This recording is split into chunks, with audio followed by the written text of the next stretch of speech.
Bienvenidos a Salud para Todo, este espacio de salud, de bienestar, de amor por lo que hacemos también para que usted y los suyos en casa estén muy bien, que todo su entorno se encuentre perfectamente este año y que por supuesto todo esté saliendo maravillosamente en su vida. Es mi mayor deseo, soy Mayo Velosa, complacida de acompañarlos, de entrar a sus hogares, de dejar que ustedes me dejen entrar a sus casas para contarles acerca de estos temas que hablamos con nuestros invitados, con nuestros especialistas.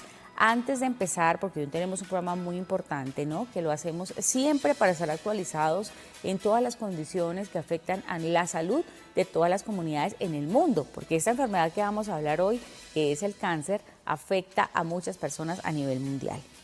Quiero invitarlos a que vayan a todas nuestras redes sociales. En Instagram estamos como @teleamigatv. Recuerde que en YouTube usted nos busca y en la lupita como canal Teleamiga, se suscribe y active ahí la campanita para que le lleguen primero las notificaciones y todos los contenidos que vayamos subiendo de nuestros programas, especialmente de salud. Me encantaría que usted los viera, me dejara ahí sus comentarios, me deje ahí también sus preguntas, cualquier pregunta que se haya quedado por fuera, ¿no? Y trataremos de resolverla aquí con nuestro invitado. Yo lo llamo y le digo, ¿tienen otra pregunta? Y la resolvemos. Si tienen otro tema que quieran que tratemos en el espacio, también con muchísimo gusto buscamos al experto para hablarlo. Hoy vamos a hablar sobre cáncer. Vamos a hacer un panorama del cáncer, un panorama de esta condición en nuestro país y por supuesto cómo estamos en esta condición en el mundo, ¿no? Con relación al mundo. Quiero darle la bienvenida a nuestra invitada de hoy, quien es Ana Edith Hernández, la directora ejecutiva del Observatorio Interinstitucional de Cáncer en Adultos, OICA. Ella, me permito presentarla también, es trabajadora social, egresada de la Universidad del SINU, con especialización en promoción y desarrollo humano de la Universidad Colegio Mayor de Cundinamarca. Cuenta con más de 30 años de experiencia laboral en organizaciones del sector salud, enfocándose específicamente en oncología, en temas de cáncer. Actualmente es directora ejecutiva del Observatorio Interinstitucional de Cáncer en Adultos, OICA, y laboró en el Instituto Nacional de Cancerología, en el Instituto Nacional INC, en Bogotá, en actividades que estuvieron encaminadas también a mejorar la calidad de vida de los pacientes oncológicos. Su trabajo ha sido exaltado también con el Premio Nacional de Alta Gerencia, Registro de Experiencias en el Banco de Éxitos de la Administración Pública 2007, por el programa Albergues del Instituto Nacional de Cancerología. Bienvenida, Ana Edith Hernández, a Salud para Todos. Muchas gracias por regalarme estos minutos. Bueno, muchas gracias a ustedes por la oportunidad y darle a conocer exactamente lo que estamos haciendo para el bienestar de los pacientes afectados con esta patología que cada día nos aumenta. Claro que sí, es una patología que se ha vuelto también tan común, ¿no? Tan común que escuchamos en nuestro entorno siempre personas que nos rodean que pueden estar padeciéndola, o si no es un familiar de algún amigo, alguna persona cercana siempre tiene esta condición que es tan difícil de sobrellevar. Un diagnóstico de este tipo no es fácil de superar ni para el paciente ni para sus familias y es un largo camino para recorrer en el proceso de tratamiento, ¿no? Bueno, tú que tienes tanta experiencia, Ana Edith, cuéntanos un poquito toda esa experiencia que has tenido en 30 años trabajando específicamente en el área de oncología. Bueno, la experiencia ha sido con los pacientes. Tú lo has dicho, el cáncer siempre nos va a tocar la puerta de nuestras casas, ya sea por un amigo, por un familiar.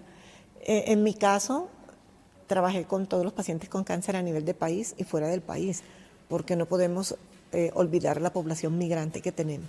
Claro. Pero no solo eso, el cáncer también tocó las puertas de mi casa. También falleció mi madre, mi hermana sobreviviente, pero cuando hablemos de cáncer no lo hablemos como el miedo a la muerte, el relacionamiento que le damos con que ya se nos acabó la vida, no. Hay muchísimos pacientes sobrevivientes de cáncer cuando establecen la ruta de atención como debe ser, cuando se hace un diagnóstico oportuno y por ende un tratamiento oportuno. Es verdad, claro que sí, tú que eres conocedora del tema, has trabajado con los pacientes por tantos años, también de cerca, has tenido la enfermedad y en tu familia, pero hablemos un poco del panorama, ¿cómo estamos en cifras de pronto en nuestro país? ¿Qué ha podido detectar el observatorio también en estos temas actualmente? En cifras, ¿cómo está el cáncer en adultos específicamente? Adultos. Bueno, el observatorio ha hecho mucho relacionamiento con todas las entidades, tanto públicas como privadas. Correcto. hacemos parte de la cuenta de alto costo, hemos tenido muchísimos relacionamientos y estamos muy cercanos a la gran encuesta nacional que la acabamos de lanzar en el Instituto Nacional de Cancerología. En el mes de octubre del año pasado la lanzamos, que es con Olcan, donde se hizo un estudio a nivel nacional y pudimos detectar que este año que pasó, en el 2024, en el lapso de 2023 y 2024, surgieron más de 4.580 casos nuevos en cáncer.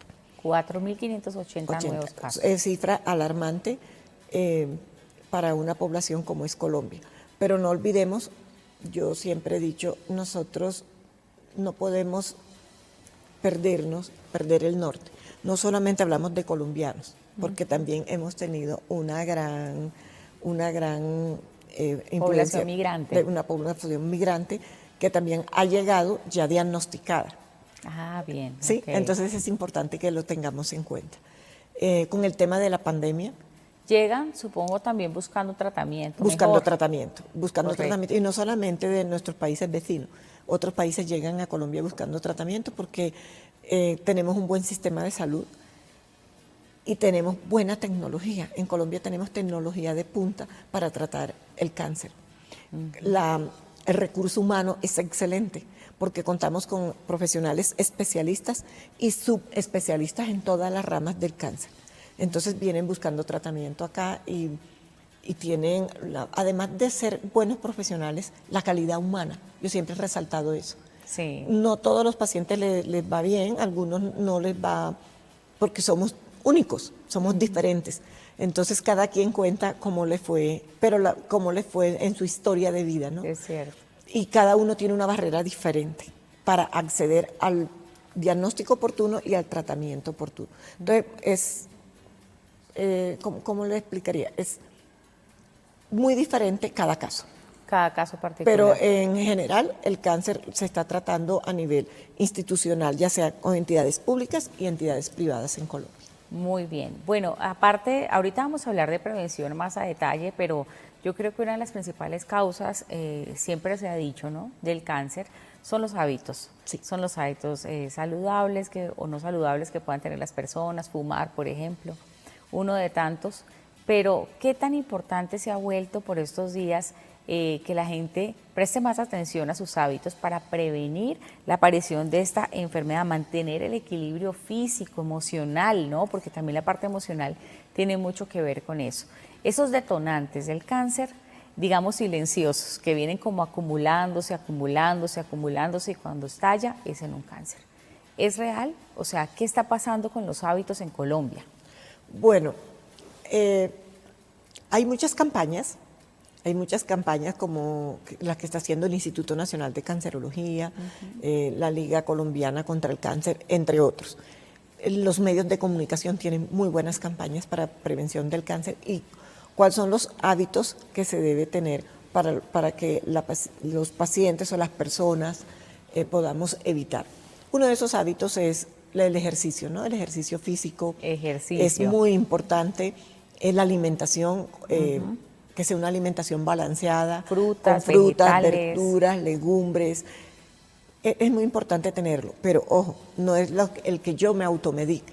Cada persona es única. Entonces, una vez que tenga el control con el médico, es importante que vaya al profesional especializado, en este caso el nutricionista, que de acuerdo a su historia médica, le puede sugerir. Porque no todas las frutas, no todos los alimentos son para todas las personas. Es verdad. Sí. Entonces no se ponga a buscar en internet. Exactamente, es importante que cada persona tenga la asesoría necesaria para poderlo hacer.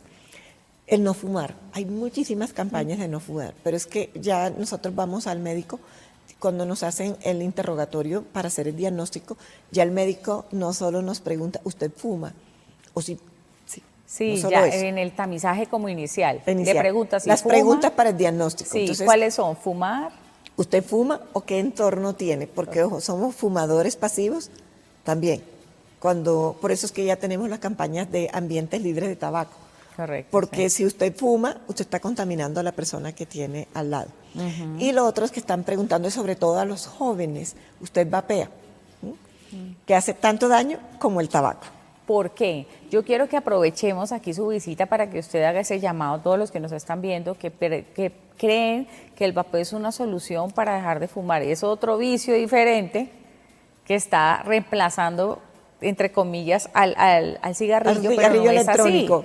así. Exacto. Sí, ¿Por qué vapear también es un riesgo? El vapear es un riesgo porque daña los pulmones, pero es importante que se lo pregunte a un médico especialista, ya sea neumólogo o cirujano de tórax. También puede ser un médico general que lo puede hacer. Hay muchas campañas, desde el observatorio se ha hablado mucho de las campañas de no vapear, se han hecho programas y en Colombia tenemos sitios especiales para ayudarle a la gente a dejar el cigarrillo. Porque es que no es fácil. Eso es una terapia que se hace no solamente, deje el cigarrillo y ya, son terapias a nivel, apoyarse con el profesional en psicología y el mismo especialista. Entonces es un tema que requiere de mucha especialización, requiere que sea el profesional, y yo se lo dejo con todo el respeto al profesional encargado del no vapear. Claro que sí, la doctora es encargada de cifras y de todo lo que tiene que ver con los temas oficiales, pero fíjense ustedes en este ABC que tengo aquí sobre prevención de cáncer, ¿no? Que es importante y vamos a hacer un trabajo aquí también de prevención. Suspender el tabaquismo, disminuir el consumo de alcohol, que esa es otra, ¿no? El alcohol. La bebida. Esos hábitos no solamente ayudan a la persona en el manejo de un tratamiento contra el cáncer, lo hacen mucho más llevadero, menos complejo. La persona que entra a tratamiento de cáncer tiene que dejar estos hábitos de lado por completo, no solamente para ayudarle a su tratamiento a mejorar su calidad de vida. Tiene que hacerse chequeos médicos recomendados, también lograr un diagnóstico temprano. Los colombianos están diagnosticándose a tiempo. ¿Qué es lo que está pasando? ¿Si van a tiempo o van cuando les duele algo o van cuando ya no hay remedio? Porque la gente suele ir al médico cuando está enferma, no más. No se hace nada de rutina. Sí, tienes razón, pero esto es multifactorial. Perfecto. Hay muchas cosas. Primero, las barreras de acceso, ¿cierto? En Colombia siempre nos enfocamos en las principales, que son las barreras administrativas, la cual nos lleva a una barrera económica. Bien. Porque si no tenemos, cuando hablamos de las administrativas, cuando no tenemos el acceso a terapias como son medicamentos, citas médicas, tratamientos como son la cirugía, porque para el cáncer hay 4 tratamientos: cirugía, yodo para el cáncer de tiroides, quimioterapia y radioterapia. Son los 4 tratamientos básicos. Si no tiene la autorización de la EPS, el paciente va a tener un diagnóstico tardío. ¿Sí? Esa es una de las barreras. ¿Qué pasa cuando las personas no tienen las autorizaciones? Pues nos hablan de cáncer, nos organizamos con la familia y tenemos allí una barrera económica. Okay. Como sea, como dé lugar, estamos buscando los recursos para nosotros asumirlo de manera particular. Y los tratamientos de cáncer, por eso nos dicen, son enfermedades de alto costo. De alto costo. Entonces, el costo es bastante elevado. Sí. Eso sería la otra barrera. Tenemos la barrera cultural. Colombia es un país diversamente cultural. No es lo mismo entregarle a usted un diagnóstico a un paciente que esté en las grandes ciudades o que tenga un nivel educativo alto y que lo entiende, a un paciente que esté en zona rural o en zonas apartadas, claro. ¿Sí? O un paciente que tenga una creencia religiosa o cultural en donde le impide hacerse el tratamiento. La otra barrera que tenemos es la barrera geográfica, y para allá voy cuando usted me decía que cuáles son los factores que inciden o que ayudan a que el paciente nos haga un tratamiento oportuno. La barrera geográfica es clave. ¿Por qué es clave? Porque el paciente que está por fuera no tiene acceso a un especialista, sino a un primer nivel. Sí. Y no tenemos el conocimiento o la infraestructura necesaria para hacer un diagnóstico oportuno. Y cuando hablamos de infraestructura, hablamos de los equipos, hablamos de las camas, de toda la parte física y hablamos del recurso humano. Ok, doctora, pues ya ahorita quiero que hablemos y profundicemos en las barreras porque me parece importante hacer énfasis allí, porque hay muchas personas que, bueno, las jornadas se hacen, por lo menos humanitarias, muchísimo a las zonas rurales o apartadas, pero sí será suficiente. A veces la gente, es mucha la gente diagnosticada que no puede venir a la ciudad hacerse tratamientos. Eso también requiere costos para ellos en traslados y muchas otras cosas. Entonces las barreras sí son claves. Que lo invito a que veamos esta primera pregunta que tiene la gente en la calle sobre el tema del cáncer. Vamos a tratar de resolverla. Pero acuérdese que yo lo resumo en una Sí. palabra. Las barreras son un engranaje. La una lleva a la otra. Eso es cierto, eso es verdad. Vamos a ver la primera pregunta, ¿le parece? Sí, señora. Vamos a escuchar. Claro que sí.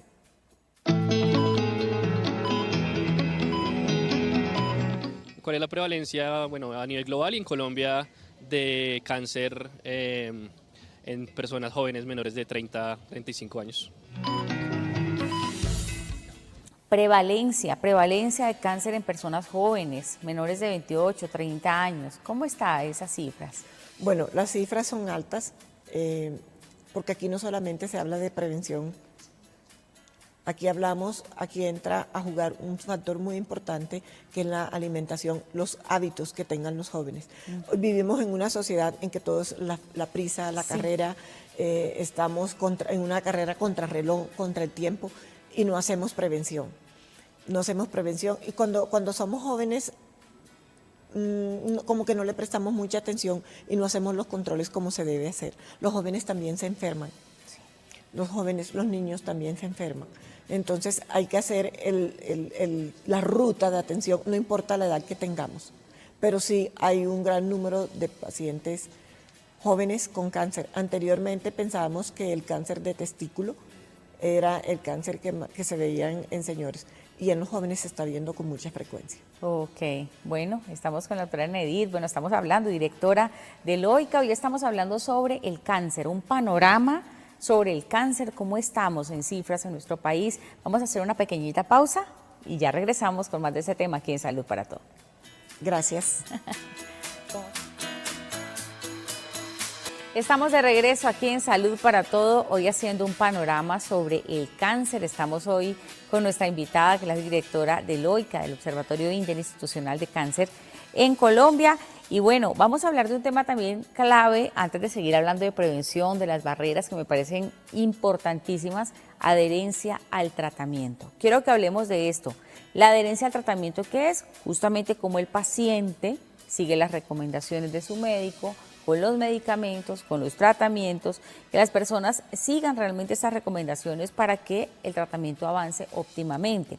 Lo que incluye toma de medicamentos, cambios en su estilo de vida a partir del momento que fue diagnosticado, alimentación, entre otros. Y escuchen esta cifra. Según cifras de la OMS, el 50% de los pacientes con enfermedades crónicas como el cáncer no cumplen con un plan terapéutico adecuado. Hoy estamos hablando de este tema, me parece clave que lo mencionemos en nuestro programa. Hoy estamos en compañía de nuestra invitada, quien es Nedith Hernández, que es la directora ejecutiva del Observatorio Interinstitucional de Cáncer. Bueno, Nedith, la adherencia al tratamiento. ¿Cómo ves el panorama en cuanto a este tema? Bueno, aquí hay varios factores. Empecemos por la corresponsabilidad. Okay. La responsabilidad no es solo del Estado, sí hay una gran responsabilidad, porque hay que hacer tamizaje y ellos tienen una responsabilidad en el tema de la salud. Dos, la corresponsabilidad que tenemos nosotros, la responsabilidad que se tiene a través de los pacientes y de la familia, y el apoyo y la parte también de seguimiento a través de los profesionales de la salud. Okay. Esos son varios factores que quería enfocarme. Bien. Cuando hablamos de la responsabilidad hay que hacer tamizajes, hay que hacer tratamientos, hay que hacer prevención, hay que hacer campañas y eso lo está haciendo el Estado, ¿cierto? Porque la salud es un derecho, nada, no es un regalo, es un derecho que los ciudadanos tenemos. La salud no tiene color político, es un derecho y por tal debemos recibirlo. Pero cuando hablamos de corresponsabilidad, también nosotros como ciudadanos, como pacientes, tenemos unos deberes que cumplir. Ok, ¿cuáles son? Sí. Los deberes, importantísimo. Acudir a las citas establecidas.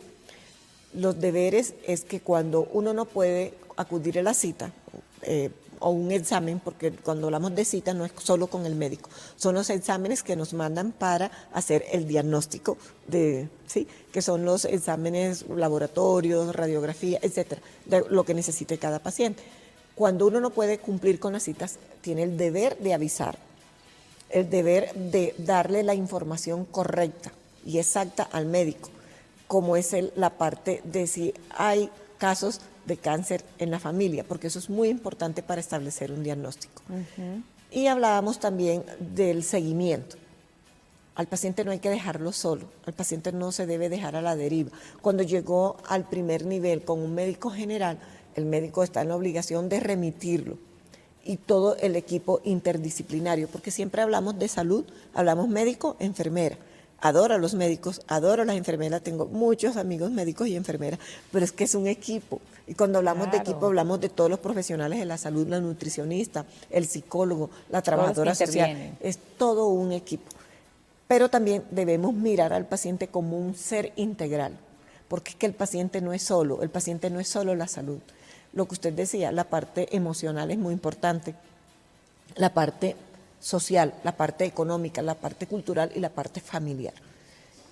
Y el otro aspecto que quería hablar es de la red de apoyo de la familia. La familia es la base de la sociedad, eso ya lo sabemos, la familia, pero tenemos familia nuclear y familia extensa.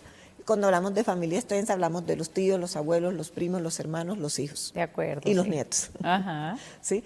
Entonces, cuando hay un caso de cáncer en la familia, se afecta a toda la familia. Y aún más, mira, por eso te decía que yo encerraba las barreras en una sola palabra, que es el engranaje, ¿cierto? Cuando se enferma el cabeza de familia, se pierde el trabajo, ¿cierto? Porque el paciente está en sus tratamientos o muchas veces se incapacita para trabajar. Entonces se cae todo el sistema y todo se desintegra. Es cierto. Entonces es la importancia de la familia cuando hay un paciente diagnosticado con cáncer. Hay un cuidador. Y ojo, no solamente tener en cuenta al paciente, sino también al cuidador, porque el cuidador también necesita que lo cuiden. Sí, el cuidador se cansa, el cuidador lleva toda la carga. Llamemos cuidadora, puede ser un miembro de la familia, puede ser otra persona también. El cuidador puede ser otra persona, pero casi siempre el cuidador es el más cercano al paciente. Claro. El que lo conoce, el que lo apoya, el que le presta el hombro para llorar, porque cuando hablamos de cuidador no es solamente bañarlo y darle medicamentos, es escuchar. La parte de la escucha es lo más importante para un paciente oncológico. Y en la familia no hay que recargar esa responsabilidad en una persona, también eso es muy complicado porque como dice aquí nuestra doctora, o sea, se recarga toda la parte emocional en una sola persona. O sea, la familia, si es grande, pues ayudémonos entre todos para poder hacer más llevadero el asunto del cáncer en casa con algún familiar. Exacto. Pero no dejarle esa responsabilidad a una sola persona, ¿no? Exactamente, y eso hace parte de la corresponsabilidad, Claro que es sí. una parte del deber como familia, apoyar y ayudar. La red de amigos es muy importante. Cuando se consolidan esas redes, nos damos cuenta de que no solamente yo estaría pasando por esa situación, sino que hay otras personas que me pueden apoyar. Y cuando hablamos de redes, no solamente la familia, la red de las fundaciones. Mira la importancia que tienen las fundaciones. En Colombia hay muchas fundaciones de acuerdo a cada diagnóstico. En el observatorio tenemos 12 fundaciones que están distribuidas en todo el país y con múltiples diagnósticos. Y las redes de las fundaciones es muy importante porque ellos tienen apoyo emocional, apoyo económico, ellos les dan mucho apoyo y es importante que la gente sepa que en su entorno puede encontrar esa red. Claro que sí. Cuando hablábamos del seguimiento, ya el seguimiento ya no es parte de la familia ni de la red de amigos, el seguimiento es a nivel institucional. Cuando llega un paciente debemos estar pendientes en las instituciones porque el paciente no vino a la cita. ¿Qué pasó con ese paciente? ¿Por qué está abandonado al tratamiento? ¿Por qué no tiene adherencia al tratamiento? Y nos damos cuenta en la experiencia que yo he tenido que no es solamente porque no es un olvido, a veces se les olvida. Las citas están tan lejos que el paciente se le olvida que tiene que ir en un mes a una cita o porque no tiene el recurso económico para movilizarse a cumplir con esa cita. Y ojo, que es un número muy importante de pacientes que no van a las citas porque no tuvieron la autorización de servicio y ahí vamos a las barreras. Una barrera, claro. Exactamente, porque no tuvieron el recurso económico. El examen está tarde.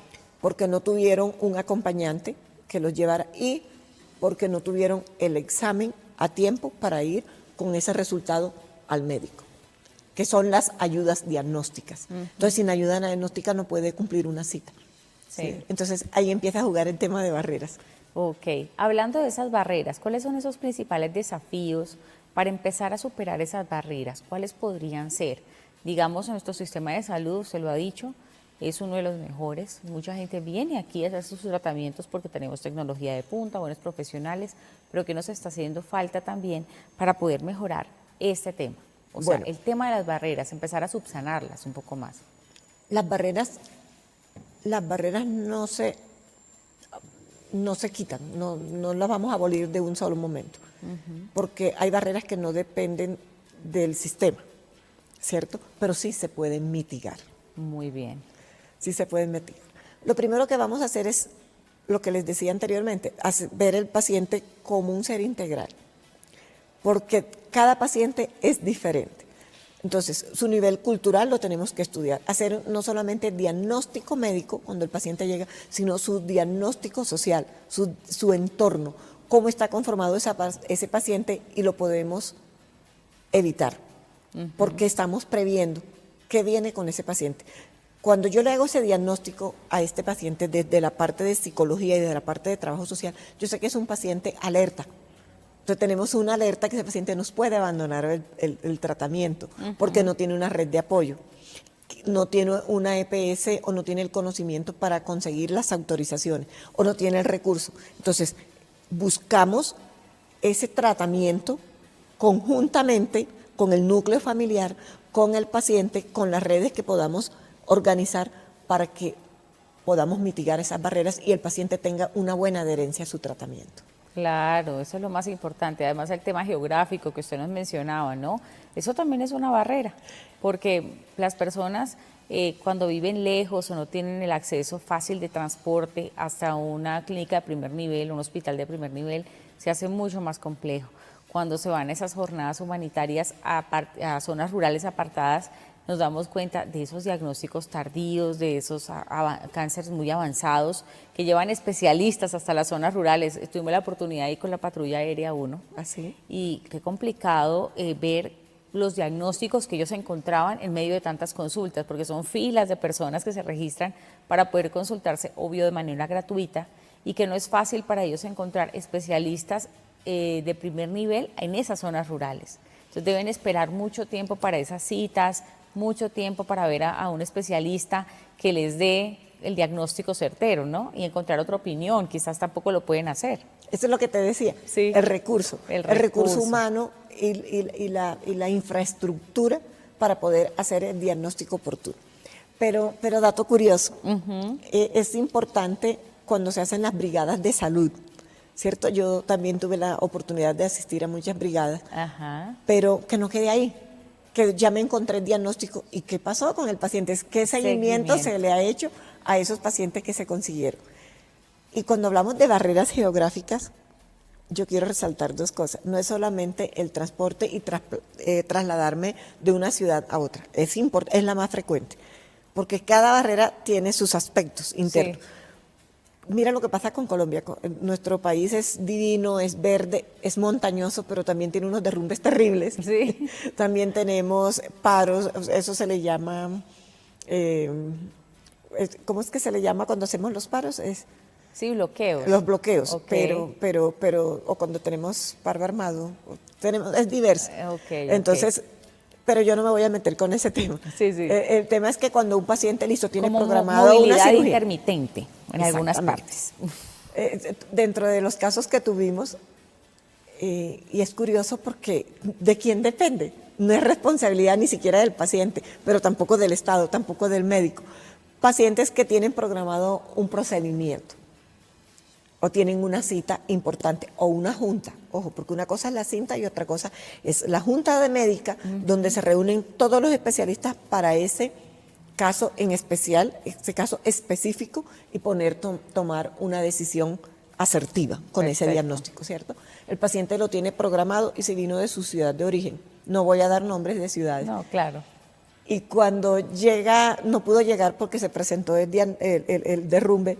Es una barrera geográfica, pero ¿qué podemos hacer? Entonces, ¿qué tiene allí? La barrera que no se pudo operar, no se le pudo hacer la cirugía o el procedimiento y quedó montado el procedimiento, se perdió ese turno, pero también se le perdió la oportunidad a otro paciente. Pero ahí, ¿quién tiene culpa? Claro. Son cosas que cosas que pasan. Son cosas que pasan, pero Sí. es importante que las sepamos. Pero se afecta. Se Pero afecta claro al que se paciente y se afecta. afecta su tratamiento y la adherencia como tal. La adherencia. Vamos a ver otra pregunta que tiene la gente de la calle, a ver si la podemos resolver aquí en Salud para Todos sobre el tema del cáncer en general. Hola doctora, quisiera saber, tengo una consulta específica sobre el cáncer. ¿Es posible o por qué es posible que pase de un órgano que de pronto no tiene mucha conexión con otro? Por ejemplo, tengo el caso de mi papá que murió de cáncer, tenía cáncer de próstata, pero pasó al peritoneo, que es una región que no tiene mucho que ver. ¿Cuál sería la razón? Este es un tema médico, Sí. pues obviamente, pero si hay prevalencia de cáncer de una persona que tenga un cáncer y le pase a otra parte del cuerpo, o sea, se termina teniendo el tumor en diferentes órganos. Eso es posible, se ocurre muchísimo. Lo he visto, incluso en casos muy conocidos, lo hemos visto, una mujer que empieza con un cáncer de seno y termina con cáncer en el útero también. ¿Puede pasar? Bueno, tú lo dijiste, Sí. es un tema médico y yo soy muy respetuosa de, Sí. de las profesiones, Ajá. supremamente respetuosa. Entonces, pero la experiencia, y he estudiado, he visto, he leído mucho, tengo alrededor de mi familia mucho médico y trabajé siempre, toda la vida trabajé con pacientes con Oncológico. cáncer y con médicos y asistía a juntas multidisciplinarias. ¿Qué les puedo decir desde mi experiencia, sin ser médico y sin ser enfermero? Si es cierto, hay dos cosas diferentes. Uno, que es el cáncer hace metástasis. Sí. Y cuando hablamos de metástasis es que siembra a otro organismo, otro órgano del cuerpo, pero es muy importante que le consulte al médico y el médico es quien detecte si hay una metástasis y qué tratamiento le van a dar. Pero hay otro caso que sí hay diferentes diagnósticos. O sea, a una persona le puede dar un cáncer X En una zona. en una zona y le puede dar cáncer en otra zona. Y con patologías diferentes. En unas más Ok. avanzado y en otras inicial. Pero sí quiero hacer muy respetuosa, quiero hacer énfasis, que es una pregunta más médica Claro. que social. Claro. Pero sí le puedo, lo que sí le puedo decir, para no dejar al paciente con la duda, es que esos casos sí se dan y son frecuentes. Sí. Uno porque hace siembra, que le llamamos metástasis, y el otro porque son dos diagnósticos diferentes, son cánceres diferentes. Como Pero es aislados. importante que cuando vaya a una consulta médica, el doctor se lo profundice. Sí, yo creo, entiendo en esta pregunta que pues obviamente uno va a la calle y la gente tiene sus dudas, ¿no?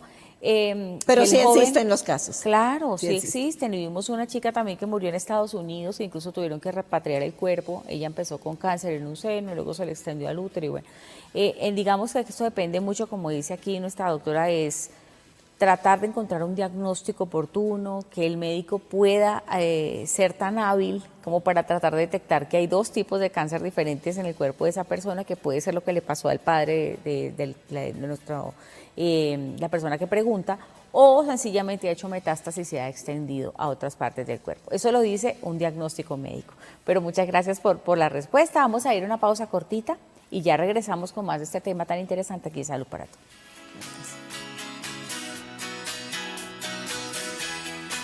Continuamos aquí en Salud para Todo y haciendo un panorama sobre el cáncer en nuestro país en compañía del Observatorio Interinstitucional de Cáncer. Hoy que estamos con su directora hablando de cifras, de todas estas barreras que tiene el tema de atención, ¿no?, oportuna, el tema de adherencia al tratamiento, el tema también de que el paciente no vaya a tiempo a sus citas, porque es una corresponsabilidad, esa palabra no se nos va a olvidar nunca. Es una corresponsabilidad también de todos, no solamente del Estado, sino del paciente mismo y de sus familias. Y de esa red de apoyo. Y me atrevo a decir también lo importante que es tener amigos en esos momentos, ¿no? Porque en las buenas todos, y en las malas, vamos a ver. Ahí es Vamos donde a los ver. conocemos. Ahí vas a conocer a tus amigos cuando estés en las malas. Bueno, estamos hablando sobre este panorama. Hay otra preguntita, vamos a ver si podemos darle respuesta.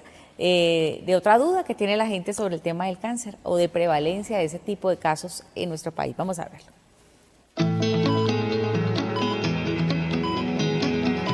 Doctora, quiero saber si una persona que ya tuvo cáncer en algún momento de su vida puede regresar ese cáncer después de que se haya curado.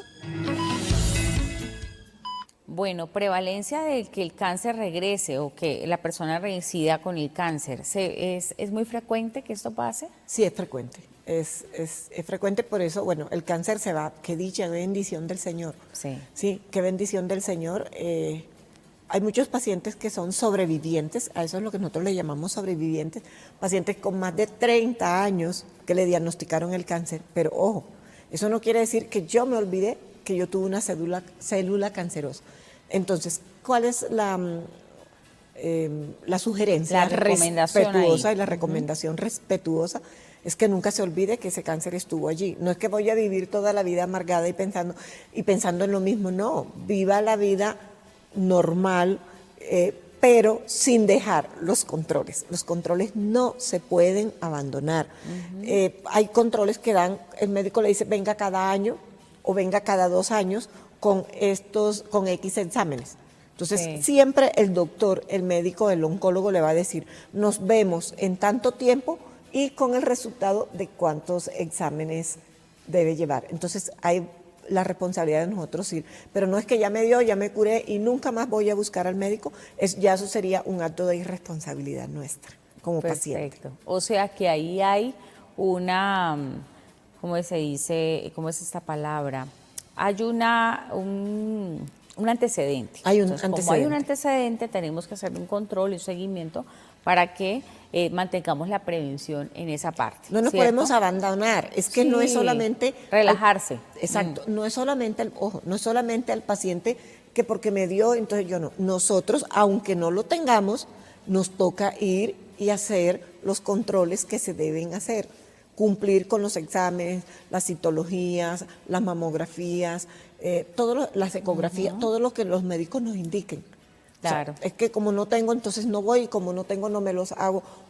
O porque hay otro aspecto que no hemos hablado, el Sí. miedo, el temor. Sí, quiero que hablemos de eso. El Porque yo temor. justamente, usted lo dijo y yo lo pensé y todos lo pensamos. Estamos Sí, conectadas. todos lo pensamos, estamos conectadas. El temor. El Entonces temor. el Las temor no señoras- se evita y es una barrera para Sí, hacerme los exámenes. es una barrera también. Es La una persona barrera. se toca el seno, se hace el examen en la ducha, se siente algo. Dice, no voy a ir al médico, seguro es eso. Seguro ya es eso. No necesariamente. Su seno, si tiene un tejido mamario denso, va a tener seguramente tejido mamario que se pueden ver con bolitas blanditas, que pueden ser producto también de la misma, de hormonal, muchas cosas. No necesariamente tiene que ser eso que usted está pensando. Eso solamente se va a diagnosticar con un médico. Con un Entonces, médico y con las ayudas ¿cómo rompemos diagnósticas? la barrera del miedo? La barrera del miedo, bueno, hay muchas campañas para prevención, hay muchas campañas que nos motivan a hacerlo, ¿cierto? Entonces, olvidarnos de que el cáncer es sinónimo de muerte. Pensar de que tenemos muy buenos especialistas, tenemos una muy buena red de instituciones prestadoras de servicio y que si tenemos un sistema de salud, si tenemos un seguro, llámese Sisbén, llámese EPS, llámese del nivel contributivo o subsidiado, pero lo tenemos. Entonces, buscar la ruta de atención y perder el miedo. O sea, si nos hacemos, en el caso de las mujeres que nos hacemos el autoexamen y encontramos algo como que raro, algo que no teníamos, no lo habíamos percibido, pues inmediatamente buscar el médico, el especialista. Si yo veo que tengo muchos temores, pues decirle al doctor, remítame con el profesional encargado de que me ayude a vencer esos miedos. Pero es normal que sintamos que somos seres Sí. humanos y no somos perfectos. Claro, además yo siento que muchas personas van al médico pensando que, no pensando, en que en realidad la responsabilidad también es de la persona. Puede estar toda la red, puede estar toda la tecnología de punta, puede estar el profesional experto esperándolo allá en el consultorio, pero si usted le da miedo ir, porque sea cual sea la razón, ¿verdad? O va a un chequeo de rutina, hay personas que lo hacen, dicen voy a un chequeo de rutina y lo encontraron. Pues qué bueno que lo encontraron a tiempo y no lo encontraron cuando ya hay un síntoma grave, porque realmente, y eso hay que decirlo nuevamente, el cáncer no tiene síntomas en la mayoría de los No, casos. es silencioso. Es silencioso. Entonces, no esperar a que tenga un síntoma para usted haber ido, que ya hubiese venido a un chequeo antes. Yo hubiese, el hubiese no existe. Pero fíjate que no es esperar a que a mí me llamen a que yo vaya al médico Claro. o sentirme mal para ir. Una de las recomendaciones que siempre yo le daba a los pacientes o le doy a mis familiares cuando me buscan para algo, decirle, mire, si usted dice que no tiene tiempo para ir al médico o porque las citas me las dan por allá, trate de ubicar un mes de sus chequeos, un mes del año de que me hagan los chequeos, los básicos. Ok. Y con base en eso, entonces el médico le dice, no, hay que hacerse otros y lógico, si ya me los envían, yo tengo que buscar para cuando esté la cita. ¿Sí? Pero siempre buscar el mes de la salud. Para mí, no esperar a que me lo diga un medio de comunicación o que me lo diga una campaña. O sea, ¿cuál es el mes de la salud suya como usted? El que usted eligió. Usted eligió para usted. Entonces yo digo, bueno, el mes de octubre es el mes de yo hacerme la citología, hacerme la mamografía, hacerme lo que me tenga que hacer.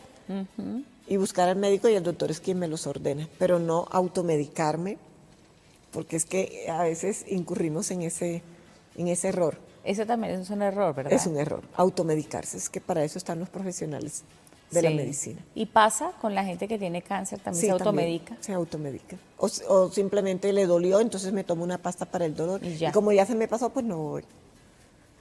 Grave. Entonces es grave. Entonces hay que buscar el profesional idóneo para cada caso. ¿Qué tanta prevalencia o importancia tiene el tema emocional y el estrés como desencadenante de un cáncer? La gente vive a 1000 por hora, usted lo dijo al comienzo, Los contrarreloj, sobre todo los jóvenes. Tengo juventud, tengo salud, corro, voy, subo, bajo, hago ejercicio, voy a esto, entreno, hago mi empresa, hago... ¿Y a qué horas yo? ¿A qué horas voy al médico?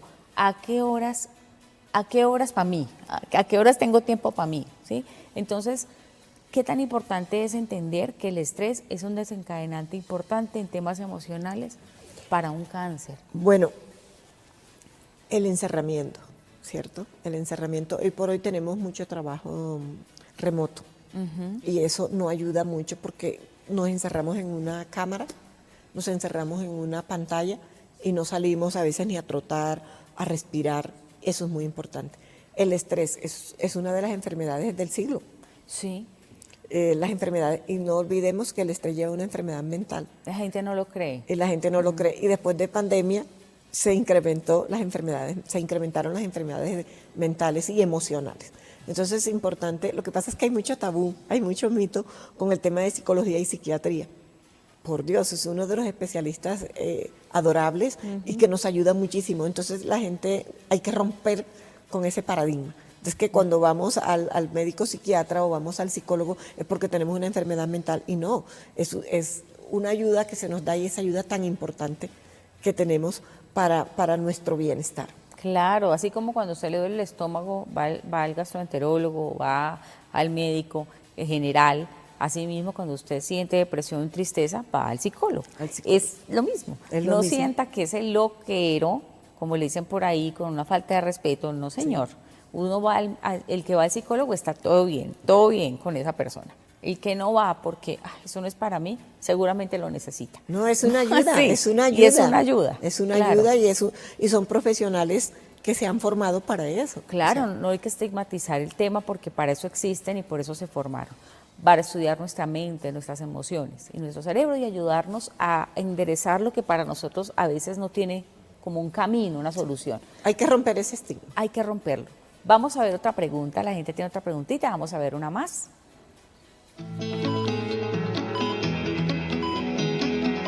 Doctora, ¿cómo está? Quiero saber, yo tengo abuelos, tíos que han fallecido por causa del cáncer. ¿Necesariamente es hereditario? ¿Cuándo debo empezar a cuidarme? ¿Qué tengo que hacer para prevenir? Bueno, Prevalencia, el tema hereditario, también tiene ahí algo que ver y muy importante, ¿no? indiscutiblemente, y se ha hablado y está escrito, que es un factor para el cáncer. El factor hereditario es importante saberlo, el médico lo tiene que saber. Por eso les hablaba que cuando se hace la historia clínica es importante hablar de los antecedentes en la familia. Y es un factor hereditario, no se inventó, ya está comprobado científicamente y Así está escrito. Entonces, él hizo una pregunta muy importante, es ¿qué debo hacer para evitar? ¿Sí? Sí. Es lo que veníamos hablando, ir a los controles, si ya hay un antecedente familiar, hablar con el médico y decirle, hay un antecedente de cierta patología en cáncer, porque es que el cáncer tiene múltiples patologías, unas más hereditarias que otras.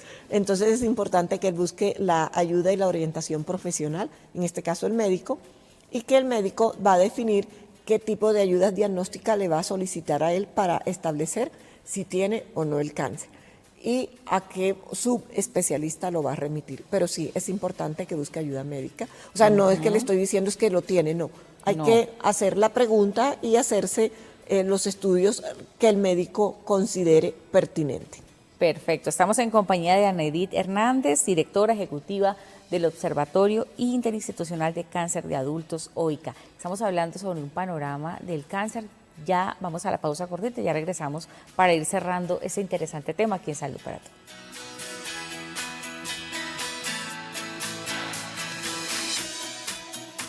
Seguimos aquí en Salud para Todo. Hoy estamos hablando de un panorama sobre el cáncer, hablando con el Observatorio Interinstitucional de Cáncer en Adultos. Estamos con su directora que nos ha acompañado hoy, nos ha dado una charla muy interesante sobre todas esas cosas que rodean a un paciente con cáncer, que no solamente es el paciente, sino es todo el Estado, son las instituciones, es la familia, son los médicos.